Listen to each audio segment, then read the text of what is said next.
Hola, ¿cómo están? Hoy vamos a hablar de cómo poder nutrir nuestros suelos de manera eficiente. Lo primero que debemos mencionar es qué significa nutrir. Principalmente nutrir es entregar alimento a un organismo para que este organismo logre cumplir sus funciones, principalmente de conservación, utilizando su metabolismo. ¿Qué nutrientes van a ser esenciales para las plantas? Principalmente el carbono, el hidrógeno y el oxígeno como parte esencial, acompañado también del nitrógeno, del potasio y del fósforo. ¿Qué es importante saber de la nutrición entonces en las plantas? Primero, decir que existen macronutrientes y micronutrientes. Los macronutrientes van a ser los que la planta va a requerir en mayor proporción y los micronutrientes serán los que va a requerir en una menor cantidad. Todos son esenciales ya que constituyen moléculas orgánicas, también algunas son material de reserva energética, otras van a ser iones de intercambio y todas prácticamente tienen relación con las reacciones metabólicas de las plantas. Debemos saber que todo sistema busca un equilibrio. Por lo tanto, cuando nosotros tenemos que fertilizar un suelo, debemos buscar este equilibrio. También es necesario saber que la absorción de una planta va a depender principalmente del tipo de suelo en donde está plantada, la profundidad a la cual están sus raíces, ya que a través de sus raíces es como ella se va a alimentar. También va a depender de la dosis del fertilizante y qué tipo de fertilizante vamos a utilizar. El sistema de riego es muy importante, ya que si tenemos sistemas de riego poco eficientes, por ejemplo, como un sistema por inundación, la fertilización se vuelve menos eficiente. Sin embargo, si tenemos un riego un poco más tecnificado y más controlado, el riego puede llegar a ser más eficiente junto con la nutrición también de la planta. También depende mucho en qué situación de vigor está la planta. Si esa planta está muy vigorosa, va a requerir mucho más nutriente que una planta que presenta, ¿no es cierto?, un tamaño menor. De todas maneras, la fitosanidad y la sanidad de la planta va a ser completamente necesaria para que esta planta se nutra correctamente. Una planta sana se nutre correctamente. Una planta enferma va a requerir, ¿no es cierto?, un tratamiento primero de sanidad vegetal y también de una nutrición especial para acompañar esta sanidad, ¿verdad? Un enfermo, ¿no es cierto?, no puede alimentarse de la misma manera en que se alimenta una persona, ¿no es cierto?, que está sana. Si hablamos de un tipo de fertilizante común, podemos hablar del fertilizante nitrogenado, por ejemplo la urea. En este caso, la urea contiene solo nitrógeno y este debe ser incorporado al suelo para su mayor eficacia. Debemos aplicarlo siempre cuando las raíces están en crecimiento y cuando están en crecimiento principalmente post cosecha y post floración.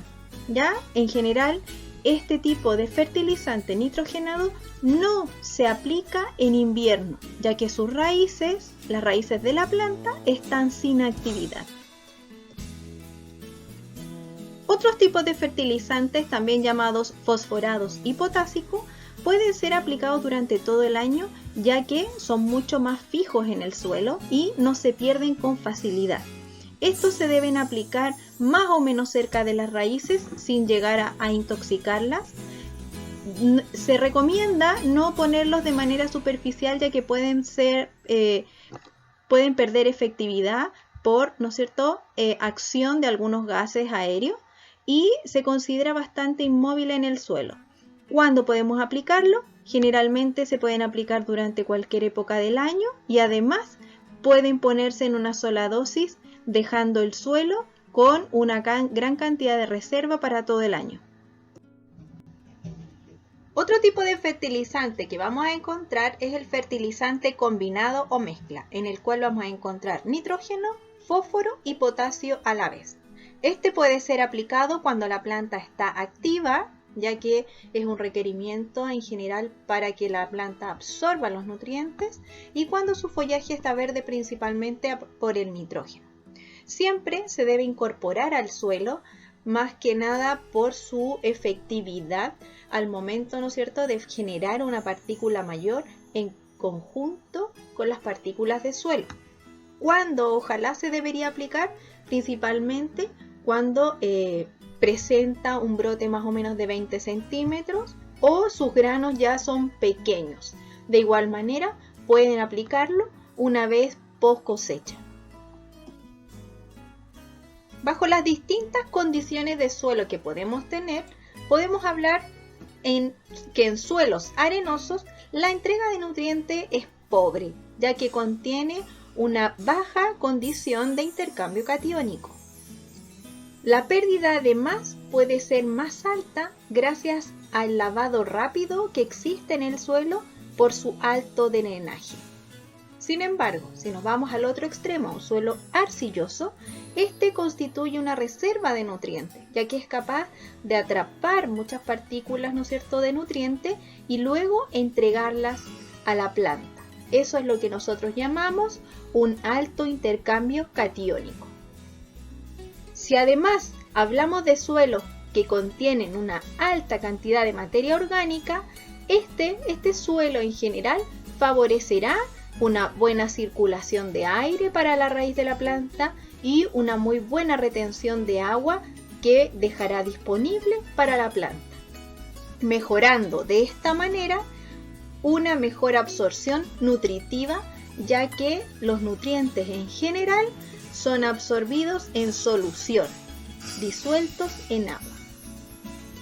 Suelos bien regados también van a entregar una mejor eficiencia en el uso, ¿no es cierto?, del recurso del fertilizante, ya que si nosotros regamos correctamente, el fertilizante no se perderá en profundidad y de esta manera también, si regamos bien, vamos a tener raíces sanas y oxigenadas. La deficiencia de algún nutriente esencial podría impedir que la planta complete su ciclo vital, ya que en este caso los nutrientes esenciales participan directamente en el metabolismo y el funcionamiento de la planta. Todos los nutrientes que son esenciales no pueden ser reemplazados por otro que contenga en este caso propiedades similares. En general, los fertilizantes los podemos aplicar de manera foliar o al suelo. Cuando los aplicamos al suelo, tenemos que entender que van directamente a la base de la planta. Deben estar por esto bien diluidos en agua o aplicarlos de manera directa, no en contacto directo con la raíz. Estos productos pueden ser muy eficientes, pero un exceso de este producto podría llegar a matar la planta y a la vez generar muchos daños en el medio ambiente.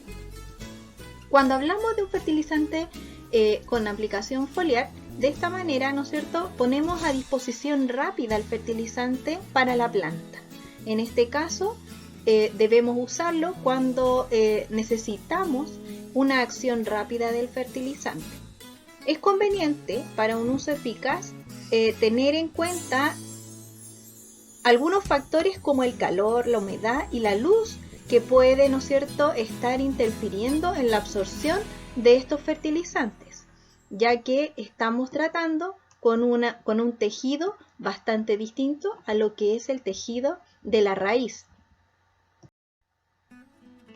De manera general, podemos decir que las fertilizaciones en la vid se realizan en una razón de un 60% y un 40% si quisiéramos dividir la dosis total, ya que no es lo mismo alimentar, ¿no es cierto?, a una persona que está en un proceso de desarrollo que a otra persona que está en un proceso, por ejemplo, de senescencia. En este caso, un 60% deberá ser aplicado durante la primera parte del ciclo vegetativo, o sea, cuando nuestra planta está en activo crecimiento, y el resto, ese 40%, debe ser aplicado, ojalá en post cosecha, siempre antes del receso invernal de la planta. Es por esto que debemos considerar que la fertilización no puede ser una dosis fija nunca. Esta fertilidad, ¿no es cierto?, del suelo va a depender del clima, va a depender de la planta, va a depender del tipo de suelo y además va a depender de la mano del agricultor y de todas las actividades que realice de manera de trabajo, ¿no es cierto?, durante el desarrollo de su huerto y de sus plantas. Entonces, ahora, ¿cómo vamos a nutrir nuestras plantas? Entonces ya estamos listos. Primero observar, saber cómo es nuestro suelo, cómo es nuestro riego y de esa manera vamos a tomar las mejores decisiones. Chao, un abrazo a todos.